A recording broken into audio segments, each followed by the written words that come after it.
Ku beri nama pedang ini Naga Puspa. Selamatkan dia. Jangan sampai jatuh ke tangan pendekar berwatak jahat.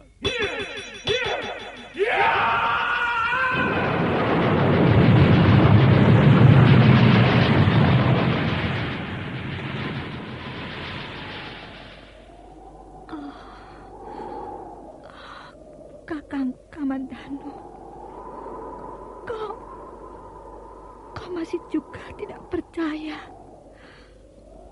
bahwa aku mencintaimu. Mesin, maafkan aku, Mesin. Mesin. Mesin!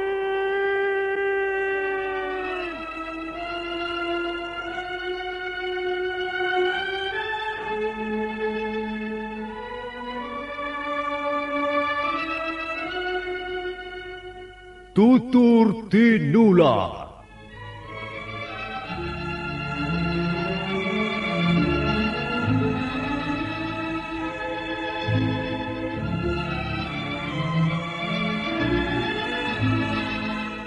Sebuah sandiwara radio serial, produksi Sanggar Cerita dan Teater Sanggar Prativi.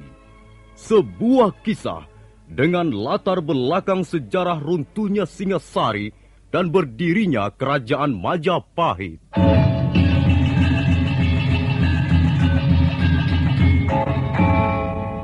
Sandiwara ini didukung oleh pemain-pemain radio yang sudah ternama. Ferry Fadli, Ivone Rose, dan Eli Ermawati.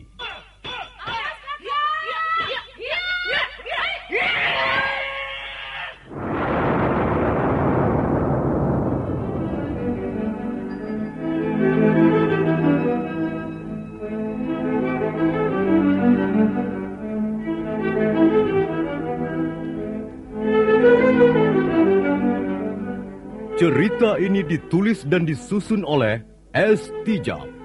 Teknik dan montase dikerjakan oleh Rudi Tinangon dan Joko SP. Sutradara EWS Yuwono. Kali ini mengetengahkan episode pertama dengan judul Pelangi di Atas Kurawa.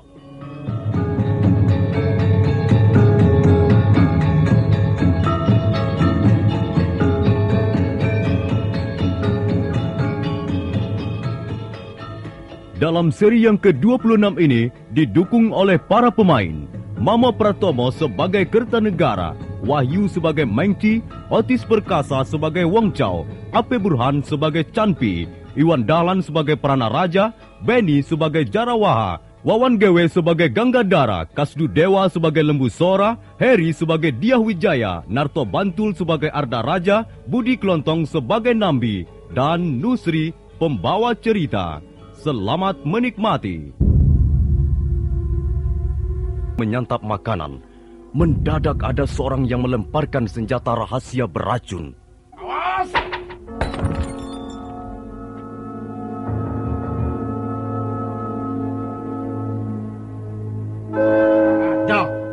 Ada orang bermaksud jahat pada kita. Dia membokong dengan senjata rahasia. Orang itu naik ke atas bubungan rumah ini ya. Cabut senjata kalian. Mari kita lihat ke halaman. Orang itu tidak sendirian. Ya. Paling tidak mereka berdua. Awas! Gitu ya.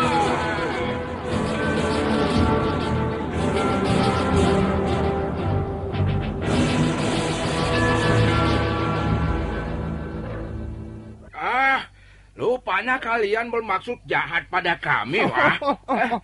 Kalau ingin selamat, serahkan apa yang kalian miliki. Jadi ya, kalian bermaksud melampau kami. Nah, ambillah semuanya apa yang kami miliki. Iya.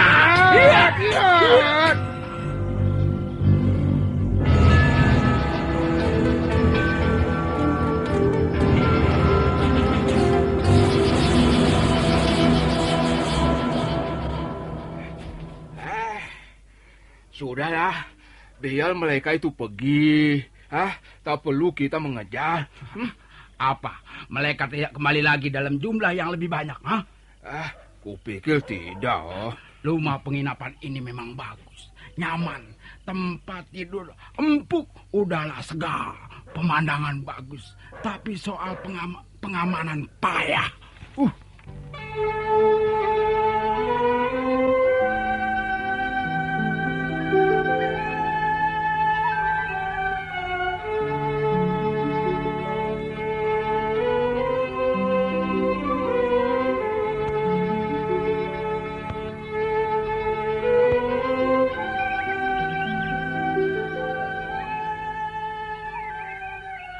Bagaimana Jarawaha, Ganggadara? Apa yang telah Tuan perintahkan telah kami laksanakan. Dan bagaimana kesimpulanmu? Rupanya mereka bertiga sudah dipersiapkan dengan cukup baik, Tuan. Ketiganya jelas bukan orang awam dalam hal olah kanuragan, Tuan. Ya, ketiganya memiliki ilmu pedang yang lumayan. Gerakannya cepat, dan jurus-jurusnya pun cukup berbahaya, Tuan. Maka demi menghindari hal-hal yang tidak diinginkan, kami tidak terlalu lama melayani mereka. Kami segera kabur melewati pintu belakang yang sudah disediakan pelayan rumah penginapan. Tuan, Ya, apakah Tuan sudah menghadap Sang Prabu? sudah. Dan aku sudah menyampaikan masalah ini. Dan agaknya beliau berkenan menerima mereka. Lalu, bagaimana Tuan? Apakah kami harus menjemput mereka sekarang juga? Ya, sebaiknya begitu. Jemputlah 3 orang asing itu. Dan bawalah menghadap Sang Prabu. Aku akan menunggu di tangga Balai Paseban Agung. Baik, Tuan.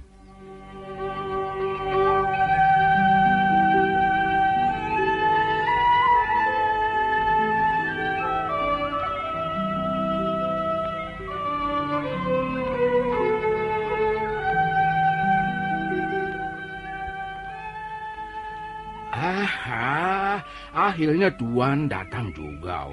Kami sudah cemas menunggu. Maaf, kami agak terlambat. Banyak urusan yang harus kami selesaikan lebih dulu sebelum kemari. Lupanya tuan-tuan ini prajurit yang sibuk. Itu biasa, kami selalu sibuk. Sebab menjaga keamanan wilayah istana bukanlah pekerjaan yang enteng. Ya, bagaimana semalam? Apakah tuan-tuan bisa beristirahat dengan nyaman? Oh iya. Rumah penginapan ini memang nyaman sekali. Hanya saya pengamanannya kurang bagus. Kenapa? Apakah ada yang mengganggu tuan-tuan? Sedikit. Waktu kami bertiga sedang menikmati makan malam bersama, tiba-tiba ada yang membokong dengan lemparan senjata rahasia beracun. Wah, inilah senjata rahasia itu. Sungguh keterlaluan. Pasti para perusuh yang melakukannya. Kenapa, Tuan? Apakah kota Singasari tidak aman? Tidak. Sebenarnya kota Singasari aman, tuan-tuan.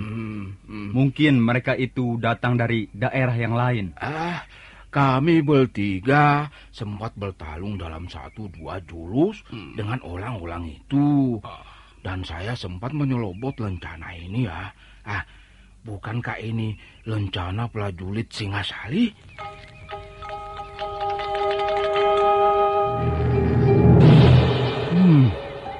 Iya, benar.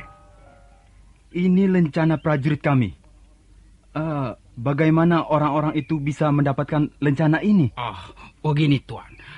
Orang-orang itu mau berbuat yang jahat pada kami. Tapi mereka mempergunakan prajurit Singasari sebagai topeng.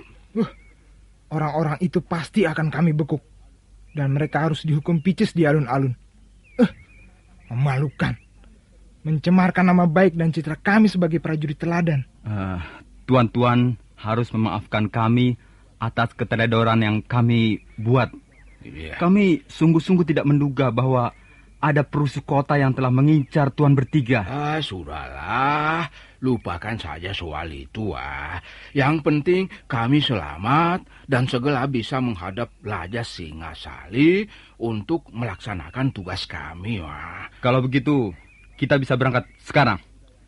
Kami sudah siapkan 3 ekor kuda yang bagus untuk tuan-tuan. Mari tuan-tuan, mari kita ke istana.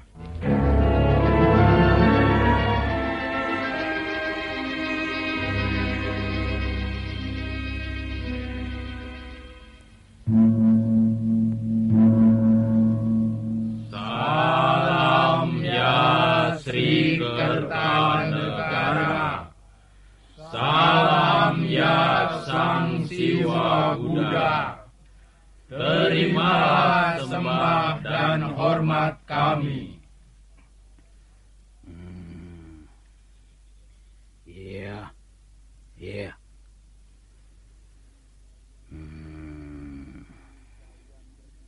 Jadi kalian bertiga datang dari kerajaan Mongolia? Benar tuanku, nama hamba Mengci. Di sebelah kiri hamba Wong Chao dan di sebelah kanan hamba Chen Pi. Mengci, Wong Chao, dan Chang Pi. Oh, iya. Ya. Bagaimana kabar negeri kalian? Negeri kami akhir-akhir ini banyak mengalami perubahan, khususnya dalam hal tata pemerintahan. Adapun Sri Baginda Cenghis Khan, pendiri dinasti Sung, sudah wafat. Lalu siapa penggantinya? Sri Baginda digantikan oleh Kaisar yang sekarang berkuasa di Mongolia. Kaisar Kubilai Khan, pendiri di dinasti Yuan. Begitu. Dan sekarang kalian bertiga datang ke Singasari mengemban tugas kaisar yang baru itu. Benar tuanku. Kalian diutus apa oleh Kaisar Kublai Khan? Kami diutus menyampaikan surat untuk tuanku Kertanegara. Mana suratnya? Ini tuanku.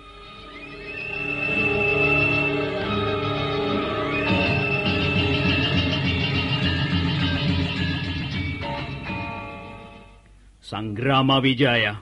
Iya. Coba kau baca surat itu di depan para hadirin, supaya mereka mendengar semuanya dan mengerti apa isi surat itu. Baik, Ayahanda Prabu.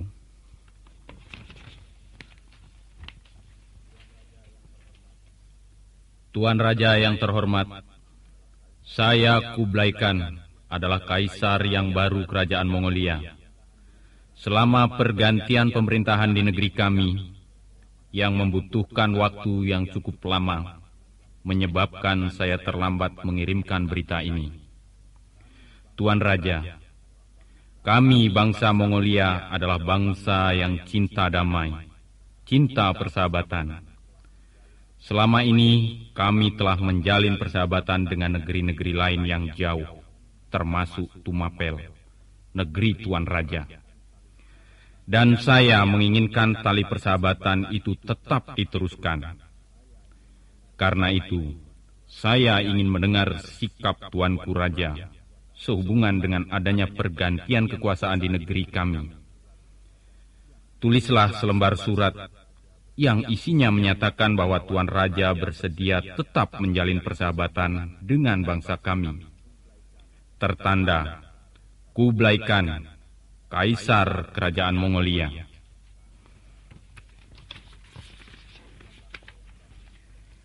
Demikianlah Ayahanda bunyi surat dari Kaisar Kublai Khan.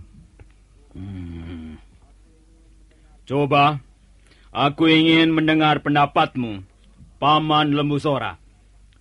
Maaf Gusti. Sepertinya hamba belum bisa mengemukakan pendapat apa-apa.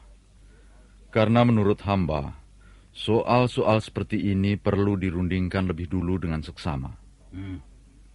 Bagaimana, Paman Nambi? Benar apa yang dikatakan oleh Kakang Lembu Sora, Gusti. Soal-soal seperti ini memang perlu dibicarakan secara matang. Harus dilihat dari berbagai sudut kepentingan. Baiklah.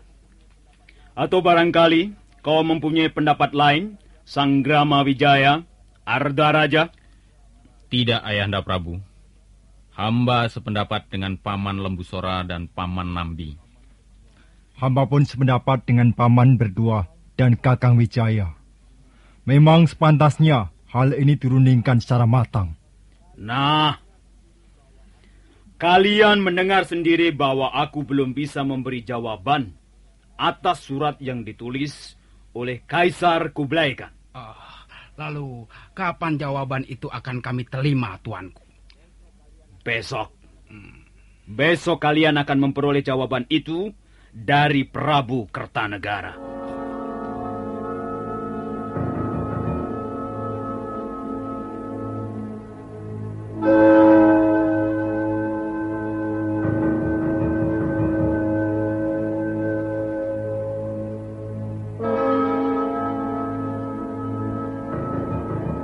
Setelah Mengci dan kawan-kawannya pergi, Prabu Kertanegara masih duduk di atas singgasana dengan ditemani beberapa orang pembesar istana yang terpercaya.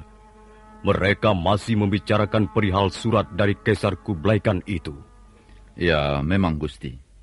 Sejak zaman Prabu Ranggawuni dulu, pemerintah Singasari sudah menjalin hubungan persahabatan dengan bangsa Mongolia, yang waktu itu diperintah oleh Kaisar Genghis Khan. Menurut pendapat hamba, bangsa Mongol memang benar cinta damai dan cinta persahabatan. Hamba ingin mengemukakan pendapat Ayahanda Prabu. Katakan apa pendapatmu itu, Ardaraja. Hamba ingin kembali ke soal isi surat yang ditulis langsung oleh Kaisar Kublai Khan. Menurut pendapat hamba, isi surat itu mendua arti. Di satu sisi, dia mengatakan cinta damai dan persahabatan. Tapi di sisi lain, dia berkata sebaliknya.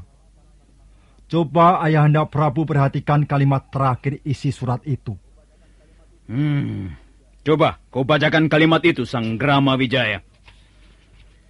Baik, Ayahanda Prabu.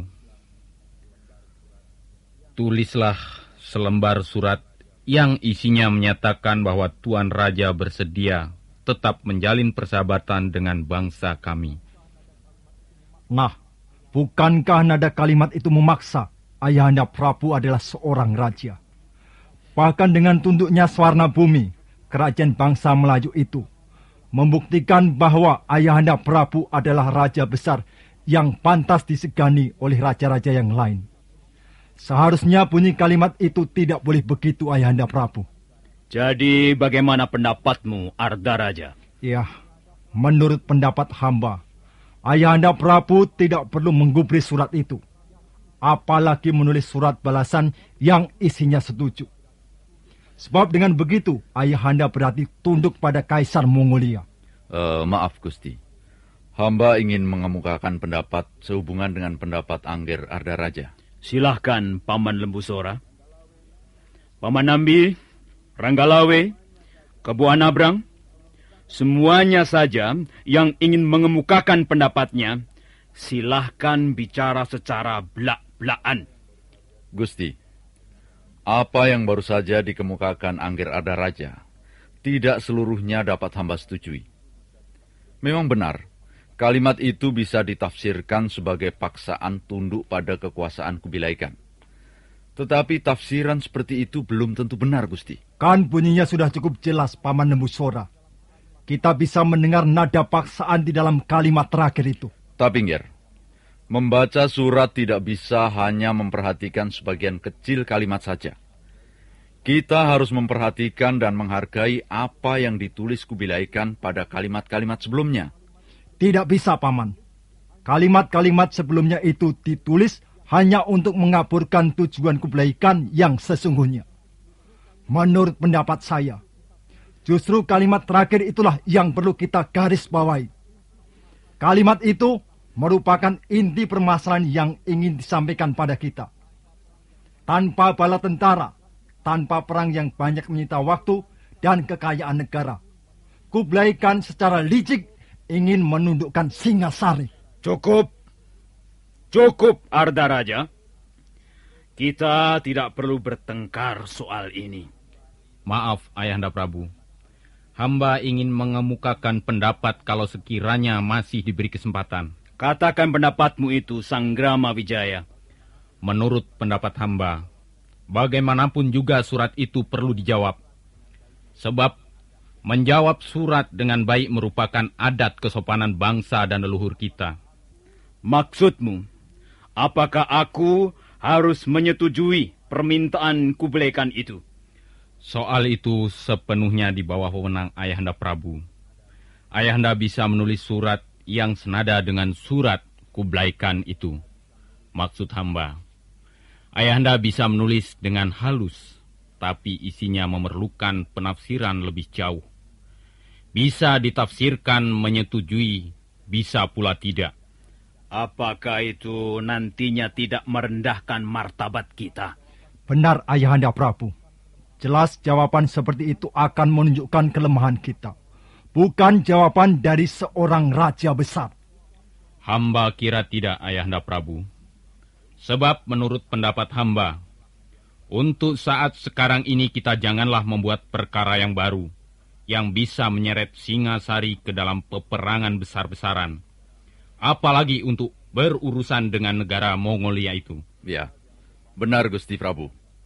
Kita jangan terpancing oleh bunyi kalimat surat itu, yang nantinya akan membuat Singasari menderita kerugian besar. Ayahanda Prabu, lebih baik sekarang ini kita memusatkan perhatian kita pada pemerintahan dalam negeri sendiri. Iya, Gusti. Kerusuhan-kerusuhan yang timbul di mana-mana, yang didalangi oleh gelang-gelang itulah yang sesungguhnya perlu mendapat perhatian secara khusus. Apa maksudmu, Paman Embusora? Kita sedang membicarakan isi surat. Mengapa kau mengungkit lagi masalah kerajaan gelang-gelang? Bukan mengungkit, Angger Arda Raja. Persoalan ini memang perlu diselesaikan secara tuntas. Kita tidak mempunyai persoalan dengan gelang-gelang. Persoalan kita adalah isi surat. Surat tantangan dari bangsa asing, bangsa Mongol. Sudahlah, cukup. Paman Embusora ini mengada-ada saja. Saya tahu Paman hanya mau memojokkan orang tua saya, yang sekarang menjadi raja gelang-gelang. Dan saya tidak terima. Saya tidak terima Paman menuduh Hayana Jaya Ketwang mendalangi kerusuhan-kerusuhan di Singasari. Arda Raja, kalau kau tidak bisa membungkam mulutmu sendiri, kau boleh pergi meninggalkan Paseban Agung ini. Maaf Ayahanda Prabu. Maafkan hamba Ayahanda.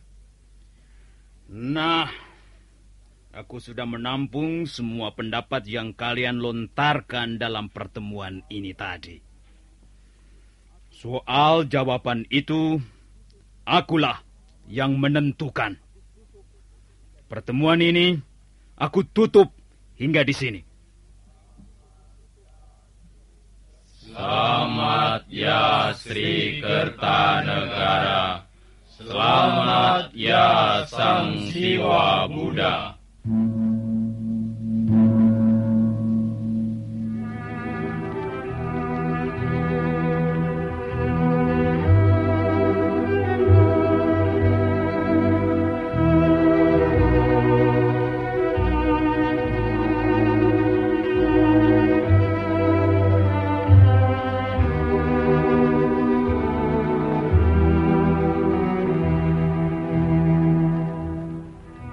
Pertemuan penting itu pun selesai. Balai Paseban Agung Istana Singasari menjadi sepi kembali. Nampak Arda Raja Putra Jaya Katwang yang juga menantu Sang Prabu Kertanegara bersungut-sungut. Kurang ajar Paman Embusora. Mengapa selalu mengutik-utik masalah gelang-gelang? Juga Kakang Sanggrama Wijaya nampaknya sependapat dengan orang-orang itu. Mereka berkomplot untuk menyingkap tabir di balik kerusuhan Singasari selama ini. Nah, aku mempunyai rencana yang jitu. Aku harus dapat memancing kemarahan Ayahanda Prabu Kertanegara pada 3 orang utusan Kublai Khan itu. Tubuhnya segera lenyap di balik dinding gapura yang menuju wisma pangeran-pangeran Singasari. Nah, para pendengar sekalian, bagaimana kisah selanjutnya? Apakah yang akan dilakukan oleh Arda Raja? Silakan menunggu seri berikutnya. Sampai jumpa.